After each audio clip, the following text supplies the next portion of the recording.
ناظرین، حضور نبی کریم صلی اللہ علیہ وسلم کے تمام صحابہ آسمان ہدایت کے روشن ستارے ہیں۔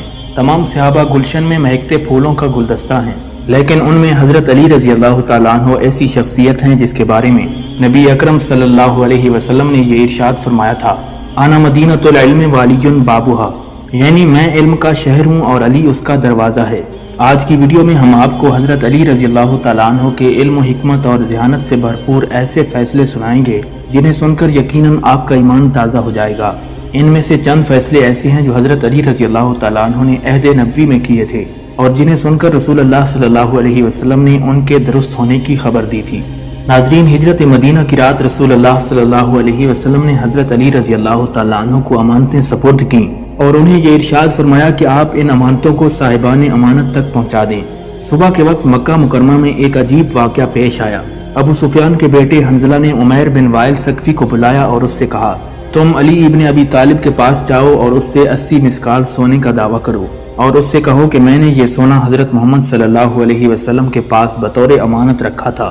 نبی اکرم صلی اللہ علیہ وسلم مدینہ کی طرف کوچ کر گئے ہیں اور علی ان کے وکیل ہیں۔ ان سے جا کر کہو کہ آپ میری امانت مجھے واپس کریں۔ اگر علی تم سے گواہ طلب کریں گے تو ہماری گواہی قریش کی تمام جماعت دے گی۔ تیرے اس کام کے بدلے میں تجھے اپنی ماں ہندہ کا گلوبند دیتا ہوں۔ عمیر بن وائل نے حضرت علی رضی اللہ تعالیٰ عنہ کے پاس آ کر امانت کا دعویٰ کر دیا۔ حضرت علی رضی اللہ تعالیٰ عنہ نے اس سے امانت کی نشانی طلب کی تو اس نے بتا دی۔ اس کے بعد آپ نے امانتی سامان میں اسے تلاش کیا تو کہیں اس کے آثار بھی نہ ملے، جبکہ ہر امانت پر اس کے مالک کا نام لکھا ہوا تھا اور اس میں عمیر کا نام کہیں بھی درج نہیں تھا۔ حضرت علی رضی اللہ تعالیٰ عنہ نے عمیر کو بہت سمجھایا کہ تم اس دعوے میں جھوٹے ہو، تم جھوٹ سے باز آ جاؤ، لیکن اسے سمجھانے کا کوئی فائدہ نہ ہوا اور وہ اپنی ضد پر اڑا رہا۔ اس نے کہا، میرے چند گواہ ہیں جن میں ابو جہل اور اس کا بیٹا اکرمہ، عقبہ بن معیط، ابو سفیان اور اس کا بیٹا حنظلہ شامل ہیں۔ یہ حضرات میری گواہی دینے کے لیے حاضر ہیں۔ یہ سن کر حضرت علی رضی اللہ تعالیٰ عنہ اچھی طرح جان گئے کہ ان کا یہ صرف فریب ہے۔ چنانچہ آپ نے فرمایا کہ گواہوں کو خانہ کعبہ میں حاضر کیا جائے۔ پھر آپ رضی اللہ تعالیٰ عنہ نے عمیر کو ایسی جگہ طلب کیا کہ گواہ عمیر کی بات نہ سن سکیں۔ آپ نے فرمایا، برادر ثقیف، بتائیے یہ امانت آپ نے دن کے کس وقت رسول اللہ صلی اللہ علیہ وسلم کے سپرد کی تھی؟ اس نے کہا، دوپہر کے وقت رسول خدا نے میرے ہاتھ سے لی تھی اور اپنے غلام کے حوالے کی تھی۔ اس کے بعد حضرت علی رضی اللہ تعالیٰ عنہ نے ابو جہل کو طلب کیا، لیکن اس نے گواہی دینے سے انکار کر دیا اور کہنے لگا، مجھ پر گواہی دینا کوئی فرض تو نہیں ہے۔ پھر آپ نے ابو سفیان کو بلایا اور اس سے یہی سوال کیا۔ ابو سفیان نے کہا، غروب آفتاب کے وقت محمد صلی اللہ علیہ وسلم کے حوالے کی تھی اور آپ نے اپنی جیب میں ڈال دی تھی۔ پھر حنظلہ کو بلایا تو اس نے گواہی دی کہ عین دوپہر کا وقت تھا جب یہ امانت حضرت محمد صلی اللہ علیہ وسلم نے لی تھی۔ پھر حضرت علی رضی اللہ تعالیٰ عنہ نے عقبہ کو علیحدہ بلا کر اس سے سوال کیا۔ عقبہ نے جواب میں کہا، محمد صلی اللہ علیہ وسلم نے یہ امانت عصر کے وقت لی اور فوراً اسے اپنے گھر بھیج دیا۔ پھر حضرت علی نے اکرمہ کو بلایا اور اس سے سوال کیا۔ اس نے جواب میں کہا، محمد نے یہ امانت طلوع آفتاب کے وقت لی تھی اور اس امانت کو فاطمہ بنت اسد کے گھر روانہ کر دیا تھا۔ جب عمیر نے مختلف اور متضاد شہادتیں سنی تو اس کا رنگ اڑ گیا اور وہ جان گیا کہ اس حرکت سے اس کی رسوائی ہوئی ہے اور اسے مزید ذلت کا سامنا کرنا پڑے گا۔ چنانچہ اس کا رنگ زرد ہو گیا اور اس کے چہرے پر ہوائیاں اڑنے لگیں۔ حضرت علی رضی اللہ تعالیٰ عنہ نے فرمایا، اے عمیر، تیرا رنگ کیوں زرد ہو گیا ہے اور تجھ میں کیوں تبدیلی آ رہی ہے؟ عمیر نے کہا، علی، میں نے جو دعویٰ کیا وہ دراصل کسی کا مکر و فریب تھا۔ اب میں آپ کو اصل بات بتاتا ہوں، میں رسوا نہیں ہونا چاہتا۔ مجھے اس محترم گھر بیت اللہ شریف کی قسم کہ میری محمد کے پاس کوئی امانت نہیں تھی۔ اصل میں حنظلہ بن ابی سفیان نے مجھے لالچ دیا اور ابو سفیان نے مجھے اس کے بدلے میں دینار اور ہندہ کا گلوبند دیا۔ میں انہیں واپس کرتا ہوں۔ یہ سن کر قریش کے سر خجالت سے جھک گئے۔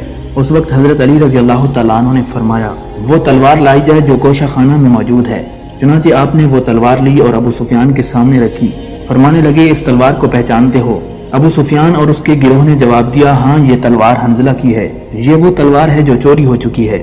حضرت علی نے فرمایا، ہاں، یہ تلوار حنظلہ کی ہے، لیکن اسے کسی نے چرایا نہیں ہے، اس میں بھی تمہارا مکر و فریب شامل ہے۔ پھر حضرت علی نے ابو سفیان سے کہا، بتاؤ تمہارا غلام مہلہ اسود کہاں ہے؟ ابو سفیان نے کہا، کسی کام کے لیے طائف گیا ہوا ہے۔ حضرت علی نے فرمایا، تجھ پر افسوس ہے، اگر تو سچا ہے تو اسے حاضر کر۔ ابو سفیان خاموش اور پریشان ہو گیا۔ اس کے بعد آپ نے سرداران قریش کے 10 غلاموں کو حکم دیا اور زمین کے فلاں ٹکڑے میں گڑھا کھود کر مہلہ اسود کی لاش کو باہر نکالیں اور اسے صحن کعبہ میں لے آئیں۔ چنانچہ پھر انہوں نے ایسا ہی کیا اور وہ ابو سفیان کے غلام کی لاش کو نکال کر لے آئے یہ منظر دیکھ کر لوگ اکٹھے ہو گئے اور اس قتل کا سبب دریافت کرنے لگے۔ حضرت علی نے فرمایا حنظلہ اور ابو سفیان نے اسے رشوت دی تھی اور اس سے کہا کہ اگر تو علی کو قتل کر دے گا تو ہم تجھے آزاد کر دیں گے، اور ان کا غلام اس پر آمادہ ہو گیا۔ حنظلہ نے اس کو تلوار دی، وہ اندھیرے میں چھپ کر بیٹھ گیا تاکہ مجھے قتل کرے۔ جب میں اس کے قریب گیا تو وہ کھڑا ہو کر تلوار سے میرے سر پر وار کرنے لگا۔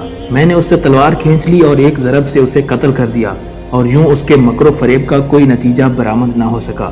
عمیر نے جب یہ داستان سنی تو اس کا دل نور اسلام سے روشن ہو گیا، اور اس نے کہا اشہد ان لا الہ الا اللہ و اشہد ان محمد رسول اللہ۔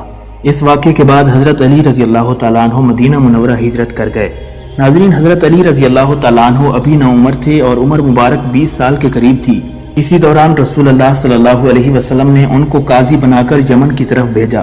حضرت علی رضی اللہ تعالیٰ عنہ نے بوقت روانگی عرض کیا، یا رسول اللہ صلی اللہ علیہ وسلم، آپ مجھے یمن بھیج رہے ہیں، وہاں کے لوگ مجھ سے قضاء کے بارے میں پوچھیں گے اور مجھے اس کا علم نہیں ہے۔ نبی علیہ الصلوۃ والسلام کے ہونٹوں پر مسکراہٹ پھیل گئی، پھر شفقت بھرے انداز میں فرمایا، اے علی میرے قریب آؤ۔ حضرت علی رضی اللہ تعالیٰ عنہ قریب ہوئے تو حضور علیہ الصلوۃ والسلام نے اپنا دست مبارک حضرت علی رضی اللہ تعالیٰ عنہ کے سینے پر مارا اور پھر یہ دعا فرمائی، اے اللہ اس کی زبان کو راستگو اور دل کو ثبات و استقلال عطا فرما۔ پھر آپ نے حضرت علی کو مخاطب کرتے ہوئے فرمایا، اے علی جب دو فریق تیرے پاس مقدمہ لے کر آئیں تو جب تک تم دوسرے کی بات نہ سن لو ان کے درمیان فیصلہ نہ کرنا، جب تم اسی طرح کرو گے تو تیرے لیے فیصلہ کرنا واضح ہو جائے گا۔ حضرت علی رضی اللہ تعالیٰ عنہ فرماتے ہیں، اس ذات کی قسم جس نے دانے کو پیدا کیا اور مخلوق کو پیدا کیا، اس کے بعد مجھے دو آدمیوں کے درمیان کبھی فیصلہ کرنے میں کوئی تردد نہیں ہوا۔ امام احمد بن حنبل رحمۃ اللہ علیہ نے مسند علی میں اپنی سند سے روایت بیان کی ہے جو حنش سے روایت کردہ ہے۔ وہ حضرت علی رضی اللہ تعالیٰ عنہ سے روایت کرتے ہیں کہ انہوں نے فرمایا، جب رسول خدا صلی اللہ علیہ وسلم نے مجھے یمن میں اپنا نمائندہ بنا کر بھیجا، وہاں مجھے ایسے لوگوں سے سابقہ پڑا جو آپس میں ایک عجیب قسم کے جھگڑے میں الجھے ہوئے تھے۔ ان لوگوں نے شیر کے شکار کے لیے ایک کمین گاہ کھودی تھی، چنانچہ شیر چلتا ہوا آیا اور اس گڑھے میں گر گیا۔ لوگ اس کو دیکھنے کے لیے اکٹھے ہو گئے اور دھکم پیل کی صورت پیدا ہو گئی۔ جس وقت لوگ ایک دوسرے کو دھکا دے رہے تھے کہ ایک آدمی اس کے اندر گرنے لگا۔ وہ آدمی دوسرے آدمی سے جو دہانے پر تھا چمٹ گیا۔ اس دوسرے آدمی نے تیسرے آدمی کو پکڑ لیا اور اس تیسرے نے چوتھے کو مضبوطی سے پکڑ لیا۔ نتیجہ یہ نکلا کہ چاروں لوگ یکے بعد دیگرے گڑھے میں گر گئے۔ شیر نے ان سب کو زخمی کر دیا۔ اتنے میں ایک شخص نے اپنی کمر سے چھرا نکال کر شیر کو مار ڈالا اور پھر یہ چاروں لوگ زخموں کی تاب نہ لا کر ختم ہو گئے۔ حضرت علی رضی اللہ تعالیٰ عنہ اس واقعے کا فیصلہ کرنے کے لیے تشریف لائے اور فرمانے لگے، رسول اللہ صلی اللہ علیہ وسلم کی زندگی ہی میں تم آپس میں دست و گریباں ہو گئے۔ میں تم لوگوں کے درمیان فیصلہ کرتا ہوں، اگر میرا فیصلہ منظور ہے تو خیر، ورنہ اس وقت جنگ مت کرو اور رسول اللہ صلی اللہ علیہ وسلم کی خدمت میں حاضر ہو جاؤ۔ آپ صلی اللہ علیہ وسلم جو فیصلہ فرما دیں گے وہ تسلیم کرنا پڑے گا، اور اسے جو سرتابی کرے گا اس کا کوئی حق نہیں ہوگا۔ پھر حضرت علی رضی اللہ تعالیٰ عنہ نے فیصلہ دیتے ہوئے ارشاد فرمایا، جن لوگوں نے کنواں کھودا ان سے 4 آدمیوں کا خون بہا جمع کر لو، ایک کا چوتھائی، دوسرے کا تہائی، تیسرے کا نصف اور چوتھے کو مکمل خون بہا دیا جائے۔ لوگوں نے اس فیصلے کو منظور نہیں کیا اور وہ سب رسول اللہ صلی اللہ علیہ وسلم کی خدمت میں حاضر ہوئے۔ آپ صلی اللہ علیہ وسلم اس وقت مقام ابراہیم کے قریب تشریف فرما تھے۔ ان لوگوں نے ماجرا سنایا تو آپ نے فرمایا، میں تمہارا فیصلہ کر دیتا ہوں۔ یہ کہہ کر نبی اکرم صلی اللہ علیہ وسلم خاص انداز کی نشست میں بیٹھ گئے۔ لوگوں میں سے ایک نے کہا کہ علی ہمارے درمیان فیصلہ کر چکے ہیں۔ آپ صلی اللہ علیہ وسلم نے وہ فیصلہ سن کر اسی کی منظوری دے دی۔ حضرت حنش رضی اللہ تعالیٰ عنہ بیان کرتے ہیں کہ رسول خدا صلی اللہ علیہ وسلم نے فرمایا، حضرت علی نے حق کے ساتھ فیصلہ کیا ہے۔ ناظرین، 2 آدمی آپس میں جھگڑتے ہوئے رسول اللہ صلی اللہ علیہ وسلم کے پاس آئے۔ ان میں سے ایک نے کہا، یا رسول اللہ صلی اللہ علیہ وسلم، اس شخص کی گائے نے میرے گدھے کو مار ڈالا ہے۔ رسول اللہ صلی اللہ علیہ وسلم نے فرمایا، تم دونوں ابو بکر کے پاس جاؤ، وہ تمہارے درمیان فیصلہ کریں گے۔ وہ دونوں آدمی حضرت ابو بکر رضی اللہ تعالیٰ عنہ کے پاس حاضر ہوئے اور انہیں کہا کہ ہم رسول اللہ صلی اللہ علیہ وسلم کے حکم سے آپ کے پاس آئے ہیں۔ ابو بکر نے فرمایا، حیوان نے حیوان کو مارا ہے، اس میں مالک کا کیا قصور ہے؟ گائے کے مالک پر کوئی دیت لازم نہیں آتی۔ یہ فیصلہ سن کر وہ دونوں آدمی رسول اللہ صلی اللہ علیہ وسلم کے پاس آئے اور آپ کو ابو بکر کا فیصلہ سنایا۔ آپ نے فرمایا، عمر کے پاس چلے جاؤ۔ وہ آدمی حضرت عمر کے پاس آئے تو انہوں نے بھی وہی فیصلہ دیا جو حضرت ابو بکر پہلے دے چکے تھے۔ پھر وہ رسول اللہ صلی اللہ علیہ وسلم کے پاس لوٹ آئے۔ آپ نے فرمایا، علی ابن ابی طالب کے پاس جاؤ۔ جب وہ حضرت علی کی خدمت میں پہنچے تو آپ نے فرمایا، اگر گائے خود گدھے کی جگہ پر گئی ہے تو گائے کا مالک گدھے کے مالک کو اس کی قیمت دے گا، اور اگر گدھا گائے کی جگہ گیا ہے تو گائے کا مالک کوئی چیز نہیں دے گا۔ پھر دونوں آدمی رسول اللہ صلی اللہ علیہ وسلم کے پاس آئے اور حضرت علی کا یہ فیصلہ آپ کو سنا دیا۔ رسول اللہ صلی اللہ علیہ وسلم نے فرمایا، علی نے تمہارے درمیان خدا کے فیصلے کے مطابق فیصلہ کیا ہے۔ ناظرین، ایک دن ایک اعرابی شخص رسول خدا صلی اللہ علیہ وسلم کے پاس آیا، اس کے ساتھ اس کی ایک اونٹنی تھی۔ اعرابی نے عرض کیا، یا رسول اللہ صلی اللہ علیہ وسلم، کیا آپ یہ اونٹنی خریدیں گے؟ سرکار مدینہ صلی اللہ علیہ وسلم نے ارشاد فرمایا، اے اعرابی، تو اپنی اونٹنی کتنے میں فروخت کرے گا؟ اعرابی نے کہا، 22 درہم میں فروخت کروں گا۔ نبی کریم صلی اللہ علیہ وسلم نے فرمایا، تیری اونٹنی کی قیمت اس سے زیادہ ہے۔ آخرکار رسول اللہ صلی اللہ علیہ وسلم نے اونٹنی کی لگی ہوئی قیمت کو زیادہ کیا، یہاں تک کہ اعرابی سے 400 درہم میں اونٹنی خرید لی اور درہم اعرابی کے دامن میں ڈال دیے۔ اچانک اعرابی نے ہاتھ مارا اور اونٹنی کی مہار کو پکڑ کر کہا، اونٹنی بھی میری ہے اور درہم بھی میرے ہیں، آپ کے پاس کوئی ثبوت ہے تو پیش کریں۔ اتنے میں حضرت ابوبکر حاضر ہوئے۔ رسول اللہ صلی اللہ علیہ وسلم نے فرمایا، آؤ، یہ بزرگ میرے اور تیرے درمیان فیصلہ کرے گا۔ رسول اللہ صلی اللہ علیہ وسلم نے تمام ماجرا حضرت ابوبکر صدیق رضی اللہ تعالیٰ عنہ کو بتا دیا۔ حضرت ابوبکر صدیق رضی اللہ تعالیٰ عنہ نے عرض کیا، معاملہ واضح ہے، کیونکہ اعرابی نے ثبوت طلب کیا ہے، لہٰذا آپ پر ثبوت پیش کرنا ضروری ہے۔ اتنے میں حضرت عمر ابن خطاب رضی اللہ تعالیٰ عنہ تشریف لائے تو رسول اللہ صلی اللہ علیہ وسلم نے فرمایا، اے عمر، میرے اور اس اعرابی کے درمیان فیصلہ کر۔ حضرت عمر رضی اللہ تعالیٰ عنہ نے دونوں کے دلائل سن کر کہا، قضیہ واضح ہے، اس لیے اعرابی ثبوت مانگتا ہے اور کہتا ہے کہ میں نے قسم کھائی ہے کہ اپنے حق کو پورا لوں گا۔ پھر تاجدار مدینہ صلی اللہ علیہ وسلم نے فرمایا، میں تیرا فیصلہ اس مرد سے کراؤں گا جو اللہ تبارک و تعالیٰ کے حکم سے ہمارے درمیان فیصلہ کرے گا۔ اتنے میں حضرت علی رضی اللہ تعالیٰ عنہ تشریف لائے تو وہ مرد رسول اللہ صلی اللہ علیہ وسلم کے ساتھ جھگڑا کر رہا تھا۔ حضرت علی رضی اللہ تعالیٰ عنہ نے عرض کیا، یا رسول اللہ صلی اللہ علیہ وسلم، آپ کو کیا ہوا ہے؟ فرمایا، اے ابو الحسن، میرے اور اس مرد کے درمیان فیصلہ کریں۔ حضرت علی نے فرمایا، اے اعرابی، تو رسول اللہ صلی اللہ علیہ وسلم کے خلاف کیا دعویٰ کرتا ہے؟ اس نے کہا، میں اونٹنی کی قیمت کا مطالبہ کرتا ہوں جو ان کے ہاں بیچ چکا ہوں۔ حضرت علی نے کہا، یا رسول اللہ صلی اللہ علیہ وسلم، آپ کیا فرماتے ہیں؟ آپ نے فرمایا، میں اونٹنی کی تمام قیمت ادا کر چکا ہوں۔ امیر المومنین حضرت علی رضی اللہ تعالیٰ عنہ نے فرمایا، اے اعرابی، کیا رسول اللہ صلی اللہ علیہ وسلم نے سچ فرمایا ہے کہ اونٹنی کی قیمت تجھے ادا کر چکے ہیں؟ اعرابی نے کہا، مجھے کوئی چیز بھی نہیں دی گئی۔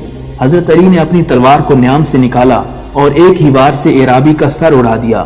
یہ منظر دیکھ کر رسول خدا صلی اللہ علیہ وسلم نے فرمایا، اے علی، تو نے ایسا کیوں کیا؟ حضرت علی رضی اللہ تعالیٰ عنہ عرض کرنے لگے، میں آپ کے ہر قول و فعل کی تصدیق کرتا ہوں، یہ کیسے ہو سکتا ہے کہ اونٹنی اعرابی کی قیمت کی تصدیق نہ کرے؟ میں نے اعرابی کو اس لیے قتل کیا کہ اس نے آپ کی تکذیب کی ہے اور اس نے کہا کہ رسول اللہ صلی اللہ علیہ وسلم نے اونٹنی کی قیمت نہیں دی۔ یہ سن کر تاجدار مدینہ صلی اللہ علیہ وسلم نے ارشاد فرمایا، تو نے سچ کہا ہے اور تو نے سچا فیصلہ کیا ہے، لیکن دوسرے کے ساتھ اس طرح نہ کرنا۔ اس کے بعد آپ صلی اللہ علیہ وسلم نے حضرت ابوبکر اور حضرت عمر کی طرف رخ کیا اور فرمانے لگے، حکم خدا اسی طرح تھا کہ علی یہ فیصلہ کرے۔ ناظرین، ایک مرتبہ بطور ہنسی مزاح ایک عورت دوسری عورت کی گردن پر سوار ہو گئی۔ اتنے میں تیسری عورت آئی اور اس نے اس عورت کی ٹانگ پکڑی جو دوسری عورت کو اٹھائے ہوئے تھی۔ پہلی عورت خوف سے سر کے بل گر پڑی اور وہ عورت جو سوار تھی وہ بھی گر کر مر گئی۔ یہ فیصلہ حضرت علی رضی اللہ تعالیٰ عنہ کے پاس لایا گیا تو آپ نے حکم دیا، خون بہا کے 3 حصے ہوں گے، ایک حصہ وہ عورت دے جس نے ٹانگ پکڑی تھی، دوسرا حصہ وہ عورت دے جس نے اس عورت کو اپنی گردن پر سوار کیا تھا، اور تیسرا حصہ ساکت ہے۔ وجہ یہ ہے کہ مرنے والی عورت کھیل تماشے کے طور پر سوار ہوئی تھی اور اس نے اپنے قتل پر خود اعانت کی تھی اور حقیقت میں ان 2 عورتوں کو بذات خود ہلاکت میں شریک کیا۔ نبی اکرم صلی اللہ علیہ وسلم کو جب اس فیصلے کی خبر پہنچائی گئی تو آپ نے اس کی تصدیق فرمائی اور اسے درست شمار فرمایا۔ ناظرین، ایک مرتبہ ایک جماعت پر دیوار گر گئی اور تمام جماعت دیوار کے نیچے دب کر مر گئی۔ ان مرنے والوں میں ایک آزاد عورت اور ایک کنیز مملوکہ بھی شامل تھی۔ ان دونوں کی گود میں بچے تھے۔ لوگ یہ تمیز نہ کر سکے کہ کون سا بچہ مملوک ہے اور کون سا بچہ آزاد عورت سے ہے۔ حضرت علی رضی اللہ تعالیٰ عنہ نے ان بچوں کے درمیان قرعہ ڈالنے کا حکم دیا۔ اب جس کی آزادی کا تیر نکلا تو آپ نے حکم فرمایا کہ وہ مملوک ہے، اور آپ نے مملوک بچے کو آزاد اور طفل آزاد کو غلام قرار دیا۔ پھر حکم دیا کہ یہ بچہ میراث سے اسی طرح ورثہ لے گا جس طرح ایک آزاد شخص میراث پاتا ہے۔ جب اس فیصلے کی خبر رسول اللہ صلی اللہ علیہ وسلم تک پہنچی تو آپ نے اس کی تصدیق فرمائی اور فیصلے کو درست قرار دیا۔ ناظرین، جب سرکار مدینہ صلی اللہ علیہ وسلم نے حضرت علی کو یمن کا قاضی بنا کر بھیجا تو اتفاقاً ایک دن ایک گھوڑا اپنے مالک سے بھاگ گیا۔ بھاگنے کے دوران اس نے ایک شخص کو لات مار دی تو وہ شخص وہیں ڈھیر ہو گیا۔ مرنے والے شخص کے ورثاء نے گھوڑے کے مالک کا گریبان پکڑتے ہوئے خون بہا کا مطالبہ کر دیا اور اسے پکڑ کر حضرت علی کے پاس لے آئے۔ اس نے آپ کے سامنے گواہ پیش کیے کہ گھوڑا گھر سے بھاگ گیا تھا اور اس نے دوڑتے ہوئے اس جوان کو لات رسید کی۔ حضرت علی نے فرمایا گھوڑے کے مالک پر دیت نہیں ہے۔ پھر مقتول کے ورثاء رسول اللہ صلی اللہ علیہ وسلم کی خدمت میں حاضر ہوئے اور بطور شکایت عرض کرنے لگے، یا رسول اللہ صلی اللہ علیہ وسلم، علی نے ہمارے ساتھ ظلم کیا ہے، ہمارے مقتول کے خون کو رائگاں قرار دیا ہے۔ نبی اکرم صلی اللہ علیہ وسلم نے فرمایا علی ظالم نہیں ہے اور علی ظلم کرنے کے لیے پیدا ہی نہیں کیا گیا، میرا بھی وہی فیصلہ ہے جو علی کا ہے۔ اہل یمن نے حضرت علی کے بارے میں یہ فرمان سنا تو عرض کرنے لگے، یا رسول اللہ صلی اللہ علیہ وسلم، ہم علی کے فیصلے پر راضی ہیں اور ان کی بات کو دل و جان سے پسند کرتے ہیں۔ نبی اکرم صلی اللہ علیہ وسلم نے فرمایا تمہارا اس فیصلے پر راضی ہونا تمہاری توبہ ہے۔ ناظرین، کتاب عجائب احکام امیر المومنین میں درج ہے کہ ایک آدمی نے اپنے اونٹ کو ایسی جگہ باندھا جہاں بچے نکالنے کے لیے شتر مرغ کے انڈے رکھے ہوئے تھے۔ وہ انڈے اونٹ کے پاؤں تلے آ کر ٹوٹ گئے۔ وہ شخص حضرت علی رضی اللہ تعالیٰ عنہ کے پاس آیا اور اس نے آپ سے اس فیصلے کی درخواست کی۔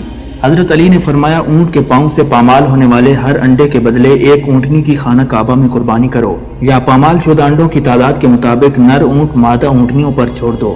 ان اونٹنیوں سے جو بچے پیدا ہوں گے وہی خانہ کعبہ میں قربان کر دینا۔ اگر وہ اونٹنیاں بچے نہ دیں تو اس پر کوئی کفارہ نہیں۔ وہ شخص رسول اللہ صلی اللہ علیہ وسلم کی خدمت میں حاضر ہوا۔ اس نے آپ سے علی کے فیصلے کی وضاحت طلب کی۔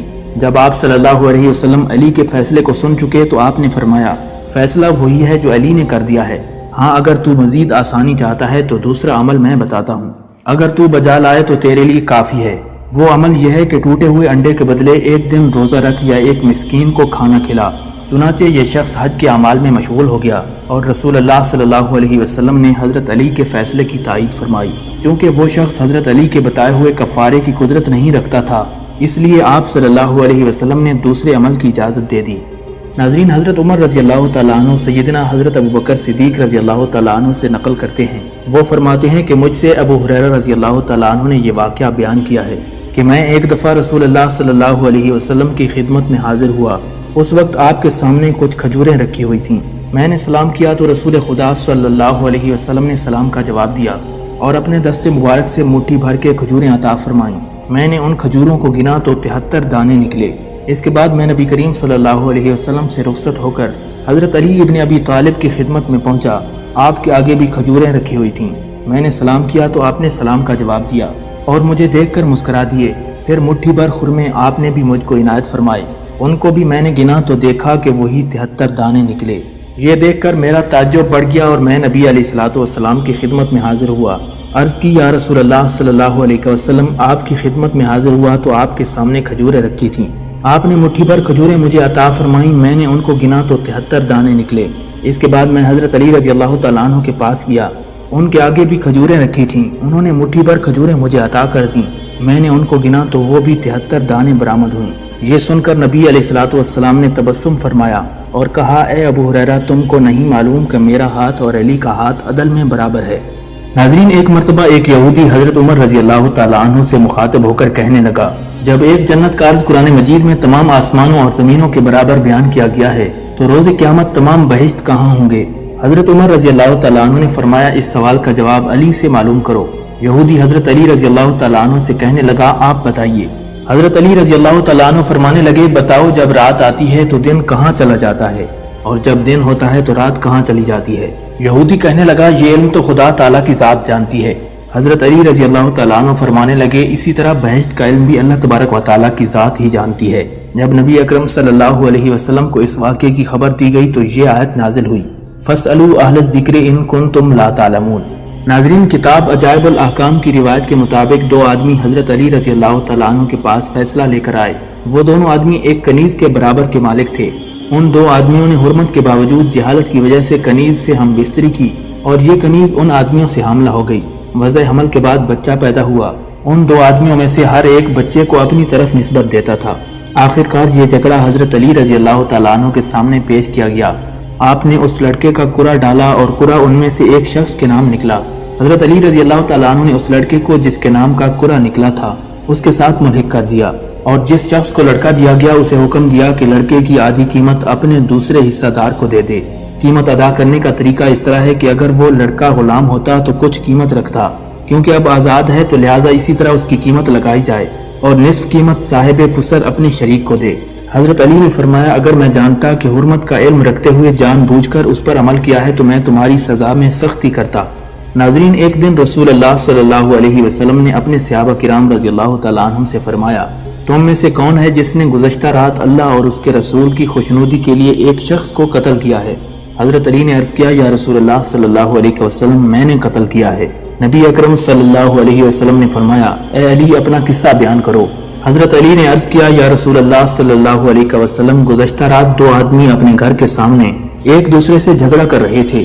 تھوڑی دیر نہ گزری تھی کہ فلاں یہودی اور دوسرا فلاں انصاری وہ دونوں میرے پاس چلے آئے۔ یہودی نے کہا اے ابو الحسن میرا اس انصاری شخص سے کسی بات پر جھگڑا ہوا، ہم یہ تنازع لے کر آپ کے چچا کے بیٹے محمد کے پاس گئے۔ رسول خدا صلی اللہ علیہ وسلم نے میرے حق میں فیصلہ فرما دیا تو اس شخص نے کہا میں محمد کے فیصلے پر راضی نہیں ہوں، کیونکہ محمد صلی اللہ علیہ وسلم نے حق سے روگردانی کرتے ہوئے تیری طرف داری کی ہے، لہٰذا اب فیصلے کے لیے کعب بن اشرف کے پاس چلتے ہیں، لیکن میں اس بات پر راضی نہیں۔ اب ہم آپ کے سامنے آئے ہیں، آپ ہی ہمارے درمیان فیصلہ فرمائیں۔ حضرت علی رضی اللہ تعالیٰ عنہ نے کہا اب میں تمہارے درمیان حق کے ساتھ فیصلہ کرتا ہوں۔ یہ کہتے ہوئے حضرت علی گھر میں داخل ہوئے، اپنی تلوار اٹھائی اور باہر آ کر اس انصاری کی گردن اڑا دی۔ ابھی یہ بات ہو رہی تھی کہ اسی اثناء میں مقتول کے وارث آ گئے اور کہنے لگے یا رسول اللہ صلی اللہ علیہ وسلم آپ کے چچا کے بیٹے نے ہمارے آدمی کو قتل کر دیا، اسے چاہیے کہ دیت ادا کرے۔ نبی علیہ الصلوۃ والسلام نے کہا تمہارے مقتول کی کوئی دیت نہیں۔ وہ لوگ کہنے لگے ہم اس کی دیت لیں گے۔ آپ صلی اللہ علیہ وسلم نے فرمایا ہمارے ہاں اس کی کوئی دیت نہیں، مقتول نے خود اپنے آپ کو مارا ہے، اسے یہودیوں کے قبرستان میں دفن کر دو۔ یہ بھی یاد رکھو کہ جس کو بھی عالم یا قاضی قتل کرتا ہے وہ جہنم رسید ہوتا ہے۔ جب اس مقتول کی لاش اٹھائی گئی تو وہ خنزیر کی کھال میں ڈھانپی ہوئی تھی۔ حضرت علی نے اس شخص کو اس لیے قتل کیا کیونکہ اس نے رسول اللہ صلی اللہ علیہ وسلم کے فیصلے کو ٹھکرایا تھا۔ ناظرین، حضرت سیدنا ابو بکر صدیق رضی اللہ تعالیٰ عنہ کے زمانہ خلافت میں ایک شخص نے شراب پی لی۔ لوگ اسے حضرت ابو بکر کے پاس لائے تاکہ اسے شرعی سزا دی جائے۔ حضرت ابو بکر صدیق رضی اللہ تعالیٰ عنہ نے اس سے پوچھا کیا تو نے شراب پی ہے؟ اس نے جواب دیا ہاں میں نے شراب پی ہے۔ حضرت ابو بکر صدیق رضی اللہ تعالیٰ عنہ نے فرمایا جب تجھے علم تھا کہ شراب پینا حرام ہے تو پھر تو نے کیوں پی؟ اس نے کہا میں مسلمان ہوں اور ایسے لوگوں کے درمیان رہتا ہوں جو شراب کو حلال سمجھ کر پیتے ہیں، اگر مجھے یہ علم ہوتا کہ شراب پینا حرام ہے تو میں ضرور اجتناب کرتا۔ حضرت ابو بکر صدیق رضی اللہ تعالیٰ عنہ نے حضرت عمر سے مخاطب ہو کر فرمایا اس بارے میں کیا رائے ہے؟ حضرت عمر نے عرض کیا کہ اس مسئلے میں حضرت علی رضی اللہ تعالیٰ عنہ سے رجوع کرنا چاہیے۔ چنانچہ تمام حضرات سیدنا علی رضی اللہ تعالیٰ عنہ کے ہاں تشریف لائے اور آپ کے سامنے واقعہ بیان کیا۔ حضرت علی رضی اللہ تعالیٰ عنہ نے مقدمہ سننے کے بعد فرمایا کہ کسی شخص کو انصار و مہاجرین کے پاس بھیج کر اس بات کی تصدیق کرائی جائے کہ کیا ان لوگوں نے اس کے سامنے حرمت شراب والی آیت پڑھی ہے۔ چنانچہ ایک شخص کو بھیج کر مہاجرین و انصار صحابہ کرام رضی اللہ تعالیٰ عنہ سے اس بارے میں پوچھا گیا، لیکن کسی نے بھی اس بات کی گواہی نہ دی۔ یہ دیکھ کر حضرت علی رضی اللہ تعالیٰ عنہ کی سفارش پر اس شخص کو آزاد کر دیا گیا۔ آپ رضی اللہ تعالیٰ عنہ نے فرمایا اگر اس کے بعد بھی تو نے شراب پی تو میں تجھے شرعی سزا دوں گا۔ ناظرین، صاحب کنز العمال نے محمد بن منقدر رحمۃ اللہ علیہ کے حوالے سے یہ روایت نقل کی ہے کہ حضرت سیدنا خالد بن ولید رضی اللہ تعالیٰ عنہ نے حضرت ابو بکر صدیق رضی اللہ تعالیٰ عنہ کو خط لکھا کہ عرب کے کچھ قبائل میں سے مرد مردوں سے نکاح کر رہے ہیں جس طرح عورتوں سے نکاح کیا جاتا ہے، یعنی اخلاط واقع ہو رہا ہے۔ یہ خط ملتے ہی حضرت ابو بکر صدیق رضی اللہ تعالیٰ عنہ نے صحابہ کرام علیہم رضوان کو ایک مقام پر جمع کر کے ان سے اس مسئلے پر مشورہ دریافت کیا۔ اس مجمع میں حضرت سیدنا علی رضی اللہ تعالیٰ عنہ بھی موجود تھے۔ آپ نے بڑی شد و مد سے ارشاد فرمایا یہ بہت بڑا گناہ ہے، ایک قوم اس گناہ کی مرتکب ہوئی، خداوند عالم نے اس گناہ کا ارتکاب کرنے میں انہیں عذاب میں گرفتار کیا، لہٰذا اس مسئلے کا فیصلہ یہی ہے کہ اس جرم میں مرتکب افراد کو دہکتی ہوئی آگ میں جلایا جائے۔ چنانچہ سیدنا ابو بکر صدیق رضی اللہ تعالیٰ عنہ نے ان کو آگ میں جلانے کا حکم دے دیا۔ ناظرین، ایک دفعہ حضرت ابو بکر صدیق رضی اللہ تعالیٰ عنہ سے سوال کیا گیا کہ ایک شخص نے صبح کے وقت ایک عورت سے نکاح کیا اور شام کے وقت اس عورت نے بچے کو جنم دیا، چند لمحے بعد وہ شخص بھی مر گیا، ماں اور بیٹا اس کے جمع کردہ مال کے وارث بن گئے، کیا ایسا ممکن ہے؟ حضرت ابو بکر صدیق رضی اللہ تعالیٰ عنہ نے جواب میں کچھ نہ کہا اور خاموش ہو گئے۔ اس وقت حضرت علی رضی اللہ تعالیٰ عنہ بھی دربار خلافت میں موجود تھے اور شاید انہیں اصل صورتحال کا علم تھا۔ آپ نے فرمایا ہاں ایسا ممکن ہے۔ یہ وہ شخص ہے جس کے پاس یہ عورت کنیز تھی، اور یہ کنیز اس شخص سے حاملہ تھی۔ جب بچے کی پیدائش قریب ہوئی تو اس شخص نے کنیز کو آزاد کر دیا، پھر صبح کے وقت اسی عورت کے ساتھ نکاح کیا اور شام کے وقت اس عورت کے ہاں بچے کی پیدائش ہوئی۔ چند لمحوں بعد وہ شخص مر گیا، ماں اور بیٹا اس کی وراثت کے مالک بن گئے۔ ناظرین، 14 ہجری میں سیدنا فاروق اعظم رضی اللہ تعالیٰ عنہ نے رمضان المبارک میں نماز تراویح کا ایک جماعت کے ساتھ پڑھنا تجویز فرمایا اور پھر اس کا اہتمام بھی فرمایا۔ 14 ہجری کے بعد تراویح کا یہ اہتمام ہر سال چلتا رہا، یہاں تک کہ سیدنا عثمان بن عفان رضی اللہ تعالیٰ عنہ کے عہد خلافت میں ایک مرتبہ سیدنا علی رضی اللہ تعالیٰ عنہ نماز عشاء کے لیے مسجد میں تشریف لائے۔ دیکھا کہ مسجد میں روشنی کا اچھا خاصا انتظام ہے اور نماز تراویح میں لوگ قرآن سن رہے ہیں۔ یہ روح پرور منظر دیکھ کر سیدنا علی رضی اللہ تعالیٰ عنہ نے فرمایا، اللہ تعالیٰ عمر کی قبر کو منور فرمائے جس طرح انہوں نے ہماری مساجد کو منور فرما دیا۔ حضرت سیدنا علی المرتضیٰ رضی اللہ تعالیٰ عنہ حضرت عمر فاروق رضی اللہ تعالیٰ عنہ کے ایک خیر خواہ، قابل اعتماد رفیق اور مشیر تھے۔ حکیمانہ انداز میں مشکل سے مشکل مسئلے کو اس طرح حل کر دیتے کہ شک و شبہ کی گنجائش بھی نہ رہتی۔ ایک روایت ہے کہ حضرت عمر نے فرمایا، اگر علی نہ ہوتے تو عمر ہلاک ہو جاتا۔ پھر تاریخ و ادب کی کتابوں میں یہ جملہ ضرب المثل بن گیا، ایک پیچیدہ مسئلہ سامنے ہے مگر اس کے حل کے لیے ابو الحسن نہیں ہے۔ اس کے علاوہ رسول اللہ صلی اللہ علیہ وسلم سے مروی یہ حدیث شریف ہے، آپ صلی اللہ علیہ وسلم نے فرمایا، مشکل مسائل کے حل اور گتھیوں کو سلجھانے میں سب سے زیادہ قدرت رکھنے والے علی ہیں۔ ناظرین، جب عیسائیوں نے حضرت عمر رضی اللہ تعالیٰ عنہ کو یہ دعوت دی کہ وہ بیت المقدس آ کر صلح کی دستاویز اپنے ہاتھ سے لکھیں، تب ہی وہ عیسائی مسجد اقصیٰ کی چابیاں ان کے حوالے کر دیں گے۔ حضرت ابو عبیدہ بن جراح رضی اللہ تعالیٰ عنہ نے لکھا کہ بیت المقدس کی فتح آپ کی آمد پر موقوف ہے۔ حضرت عمر رضی اللہ تعالیٰ عنہ نے کبار صحابہ کرام کو جمع کر کے ان کی رائے معلوم کی۔ حضرت عثمان ابن عفان رضی اللہ تعالیٰ عنہ نے مشورہ دیا کہ حضرت عمر وہاں نہ جائیں تاکہ وہ عیسائی اپنی زیادہ ذلت محسوس کریں اور ان کی ایک طرح سے تحقیر ہو، لیکن حضرت علی رضی اللہ تعالیٰ عنہ نے یہ رائے دی کہ حضرت عمر کو ضرور جانا چاہیے، کیونکہ اس میں ایک تاریخی اعزاز ہے جو ہمیشہ یادگار رہے گا، اور یہ بات ہر ایک کو ہر ایک زمانے میں حاصل نہیں ہوتی، اس طرح مسلمانوں پر بوجھ کم ہوگا۔ حضرت عمر رضی اللہ تعالیٰ عنہ کو حضرت علی کی رائے پسند آئی اور سفر کے لیے تیار ہو گئے، اور اپنی جگہ پر حضرت علی رضی اللہ تعالیٰ عنہ کو امور خلافت کی ذمہ داری سپرد کر کے رجب 16 ہجری کو شام کی طرف روانہ ہو گئے۔ ناظرین، حضرت عمر رضی اللہ تعالیٰ عنہ کے عہد میں لوگ کسی حادثے یا واقعہ کی تاریخ مختلف طریقوں سے قلم بند کرتے تھے۔ ان کے درمیان اختلاف تھا کہ تاریخ کس بنیاد پر مقرر کی جائے۔ بعض لوگوں کا رجحان تھا کہ جس طرح اہل فارس اپنے بادشاہوں اور حکمرانوں کی پیدائش یا تخت نشینی سے زمانے کا تعین کرتے تھے، اس کو اختیار کیا جائے، اور کچھ لوگ رومیوں کا طریقہ اپنانا چاہتے تھے۔ بعض صحابہ کرام کی رائے تھی کہ رسول اللہ صلی اللہ علیہ وسلم کی بعثت کی تاریخ کو اسلامی جنتری کی ابتدا قرار دیا جائے۔ حضرت سیدنا علی المرتضیٰ رضی اللہ تعالیٰ عنہ نے رائے دی کہ رسول اللہ صلی اللہ علیہ وسلم کی ہجرت مکہ سے مدینہ جس دن ہوئی تھی اسی کو اسلامی تقویم کی اساس قرار دیا جائے۔ حضرت عمر اور تمام صحابہ کرام کو یہ رائے پسند آئی، اور یوں حضرت عمر نے حکم دے دیا کہ تاریخ کا تعین ہجرت نبوی کی بنیاد پر کیا جائے۔ ناظرین، ایک دن حضرت علی ابن ابی طالب رضی اللہ تعالیٰ عنہ مدینہ منورہ کی گلیوں میں جا رہے تھے کہ آپ نے دیکھا کہ کچھ لوگ غیظ و غضب کی حالت میں ایک عورت کو گھسیٹتے جا رہے تھے۔ وہ عورت خوف کے مارے کانپ رہی تھی۔ حضرت علی نے پکار کر کہا، تم اس عورت کو کیوں گھسیٹ رہے ہو؟ لوگوں نے بتایا کہ اس عورت نے بدکاری کی ہے، اسی لیے امیر المومنین حضرت عمر ابن خطاب رضی اللہ تعالیٰ عنہ نے اس عورت کو سنگسار کرنے کا حکم دیا ہے۔ حضرت علی رضی اللہ تعالیٰ عنہ نے اس عورت کو ان کے ہاتھوں سے چھینا اور ان کی خوب سرزنش فرمائی۔ چنانچہ وہ لوگ حضرت عمر رضی اللہ تعالیٰ عنہ کی خدمت میں حاضر ہوئے اور شکایت کی۔ ان کی بات سن کر حضرت عمر رضی اللہ تعالیٰ عنہ فرمانے لگے، حضرت علی نے ضرور کسی بات کی معلوم کرنے پر ایسا کیا ہوگا، جاؤ ان کو میرے پاس بھیجو۔ حضرت علی رضی اللہ تعالیٰ عنہ حاضر ہوئے۔ حضرت عمر نے آپ سے پوچھا، آپ نے ان لوگوں کو کیوں واپس کر دیا اور ان کو اس بدکار عورت پر حد قائم کرنے سے کیوں منع کیا؟ حضرت علی رضی اللہ تعالیٰ عنہ نے کہا، اے امیر المومنین، کیا آپ نے رسول اللہ صلی اللہ علیہ وسلم کا یہ ارشاد نہیں سنا کہ آپ صلی اللہ علیہ وسلم نے فرمایا تھا، 3 طرح کے لوگوں سے قلم اٹھا لیا گیا ہے، یعنی وہ بے قصور ہیں۔ ایک سونے والا آدمی یہاں تک کہ وہ بیدار ہو جائے، دوسرا نابالغ جب تک وہ بالغ نہ ہو جائے، اور تیسرا گناہ میں مبتلا آدمی جب تک باہوش نہ ہو۔ حضرت عمر رضی اللہ تعالیٰ عنہ نے تبسم فرمایا۔ حضرت علی نے کہا، اے امیر المومنین، اس عورت کو کبھی دیوانے پن کا دورہ پڑتا ہے، ہو سکتا ہے وہ آدمی اس کے پاس اس حالت میں آیا ہو کہ اسے دیوانہ پن کا دورہ پڑا ہو۔ یہ سن کر حضرت عمر ابن خطاب رضی اللہ تعالیٰ عنہ نے اس عورت کو رہا کر دیا۔ ناظرین، ایک دفعہ ایک شخص حضرت عمر رضی اللہ تعالیٰ عنہ کے قاضی یعلا کے پاس آیا اور کہنے لگا یہ آدمی میرے بھائی کا قاتل ہے۔ قاضی یعلا نے اس شخص کو مدعی کے حوالے کر دیا۔ مدعی نے اس شخص کو اپنی تلوار کے وار سے کاٹ ڈالا اور یہ خیال کیا کہ یہ اب ختم ہو چکا ہے۔ زخمی کو اس کے وارثوں نے اٹھا لیا اور اس کا علاج کیا، جس سے وہ درست ہو گیا۔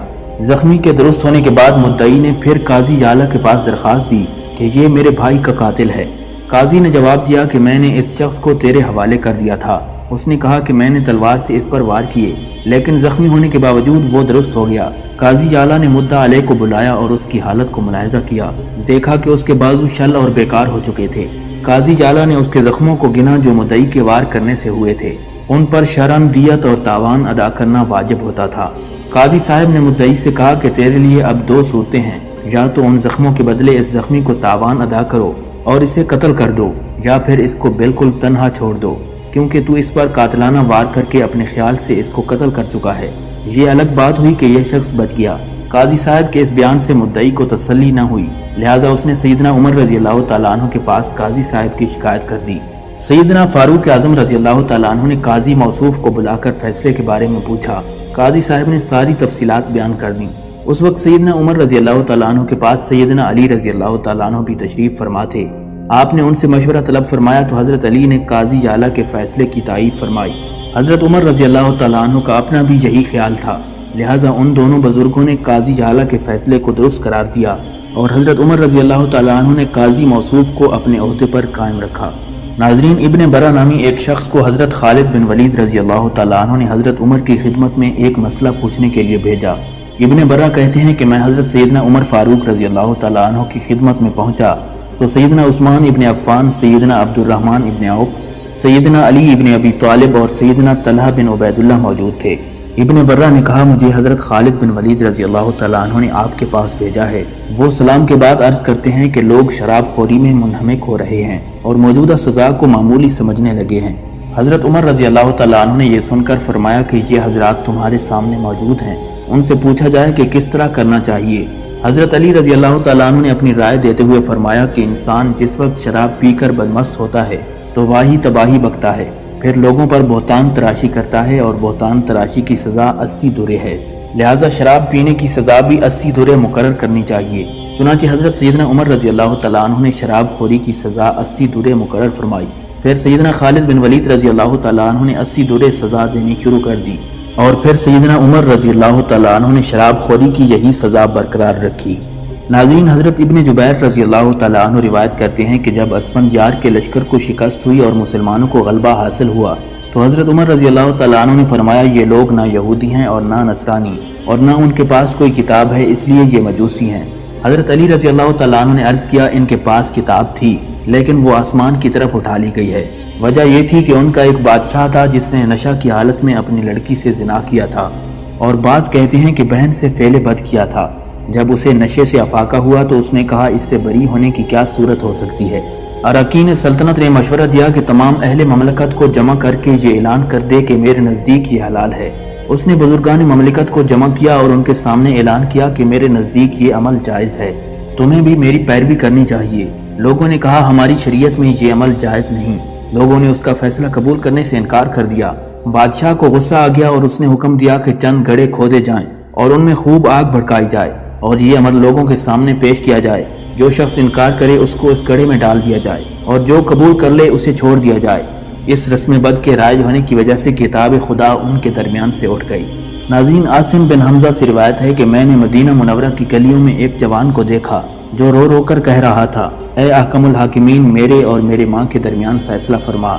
حضرت عمر نے پوچھا اے جوان تو اپنی ماں سے نفرت کا اظہار کیوں کر رہا ہے؟ جوان نے کہا اے امیر المومنین، کیا بتاؤں، میری ماں نے 9 ماہ مجھے اپنے شکم میں اٹھایا اور 2 سال تک مجھے دودھ پلایا۔ اب میں پرورش پا کر جوان ہو گیا ہوں، اچھے برے کی تمیز بھی کر سکتا ہوں، اپنے بیگانے دائیں بائیں کی بھی مجھے پہچان ہے۔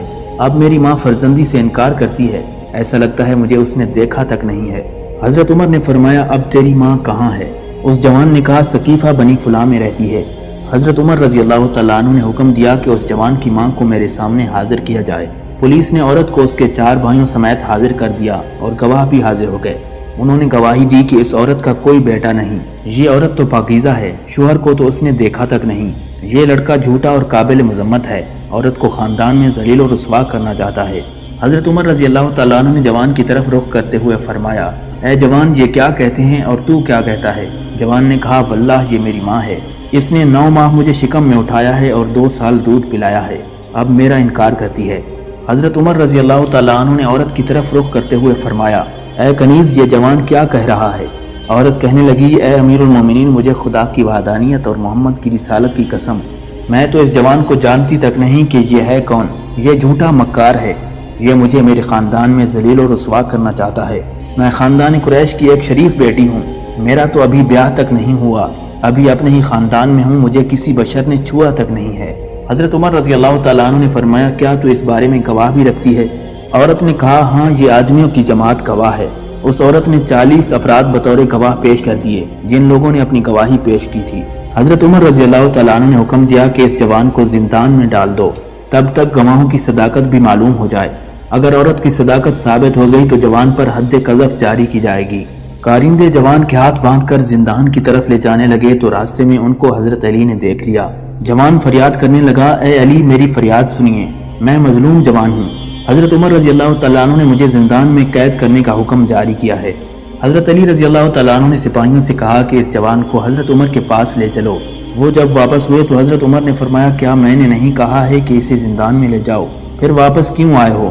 انہوں نے کہا کہ ہم حضرت علی ابن ابی طالب کے حکم سے واپس ہوئے ہیں، نہ کہ اپنی مرضی سے، اور آپ ہی نے فرمایا ہوا ہے کہ علی کی مخالفت کبھی نہ کرنا۔ اتنے میں حضرت علی رضی اللہ تعالیٰ عنہ وہاں پہنچے اور فرمایا کہ اس جوان کی ماں کو میرے سامنے حاضر کیا جائے۔ حضرت علی نے اس عورت سے فرمایا، تم اپنے بارے میں کیا کہتی ہو؟ اس نے پھر وہی کلمات دہرائے۔ پھر لڑکے سے پوچھا، تو اس بارے میں کیا کہتا ہے؟ اس نے بھی سابقہ بیانات پیش کیے۔ حضرت علی رضی اللہ تعالیٰ عنہ نے حضرت عمر کی طرف رخ کرتے ہوئے فرمایا، کیا آپ اجازت دیں گے کہ میں ان کے درمیان فیصلہ کر دوں؟ حضرت عمر نے کہا، کیوں نہ اجازت دوں، حالانکہ میں نے رسول اللہ صلی اللہ علیہ وسلم سے سنا ہے کہ آپ صلی اللہ علیہ وسلم نے فرمایا تھا، تم میں سے سب سے بڑا قاضی علی ابن ابی طالب ہے۔ پھر حضرت علی نے عورت سے فرمایا، کیا تیرا کوئی گواہ ہے؟ عورت کہنے لگی، ہاں، یہ پوری جماعت میری گواہ ہے۔ 40 افراد نے عورت کے حق میں گواہی دی۔ حضرت علی نے فرمایا، آج میں تمہارے درمیان ایسا فیصلہ کروں گا جس سے خدا اور اس کے رسول کی خوشنودی حاصل ہوگی۔ اس وقت حضرت علی رضی اللہ تعالیٰ عنہ نے عورت سے فرمایا، تیرا ولی کون ہے؟ عورت نے کہا، میرے بھائی ہیں۔ حضرت علی رضی اللہ تعالیٰ عنہ نے اس کے بھائیوں سے مخاطب ہو کر فرمایا، کیا تم راضی ہو جاؤ گے کہ میرا فیصلہ تمہارے اور تمہاری بہن کے حق میں ہو؟ وہ کہنے لگے، جی ہاں، کیوں نہیں۔